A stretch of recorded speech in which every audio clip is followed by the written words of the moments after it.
પરંતુ આગળ વધીએ, ઓઇલ અને ગેસ સેક્ટર આજે ફોકસમાં છે। જીઓપોલિટિકલ તણાવને કારણે ક્રૂડના ભાવમાં વધારો રહ્યો છે, તો સાથે જેમ ફાઇનાન્શિયલ સર્વિસીસનો રિપોર્ટ પણ એક ઓઇલ એન્ડ ગેસને લઈને આવ્યો છે। શું છે વિગતો એ લઈને જોડાયા છે સહયોગી શ્રદ્ધા પરસાણીયા। જી શ્રદ્ધા, જણાવો ખાસ શું માહિતી બનતી દેખાઈ રહી છે આ રિપોર્ટમાં? જી, તો ઓઇલ એન્ડ ગેસ સેક્ટર ફોકસમાં છે।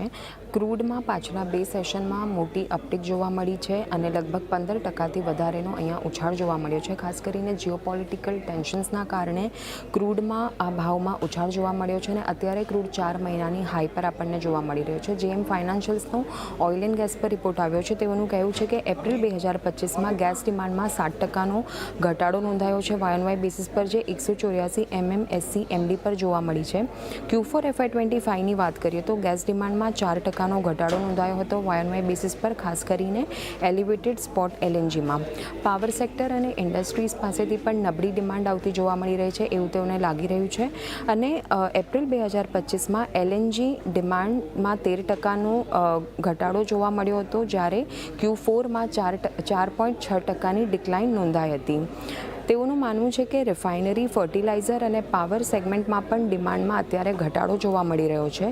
CGD સેક્ટરની ગેસ ડિમાન્ડમાં એક ઇમ્પ્રુવમેન્ટ નોંધાઈ છે મંથ ઓન મંથ બેસિસ પર એપ્રિલ 2025માં અને APM ગેસ પ્રાઇસીસમાં ઘટાડો જોવા મળ્યો છે, જેનું બેનિફિટ CGD માટે જૂન 2025માં જોવા મળી શકે છે।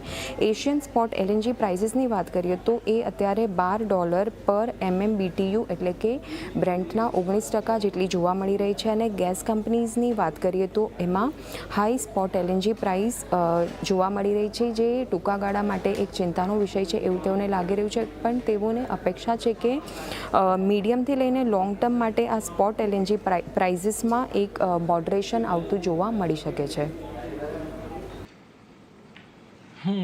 જો આ બધા ખાસ કરીને આ રિપોર્ટમાં ગેસને લઈને એક મહત્ત્વની અપડેટ આવતી દેખાઈ રહી છે। આભાર શ્રદ્ધા, અમારી સાથે જોડાઈને સમગ્ર ડિટેલ આપવા માટે। તો જુઓ, ખાસ કરીને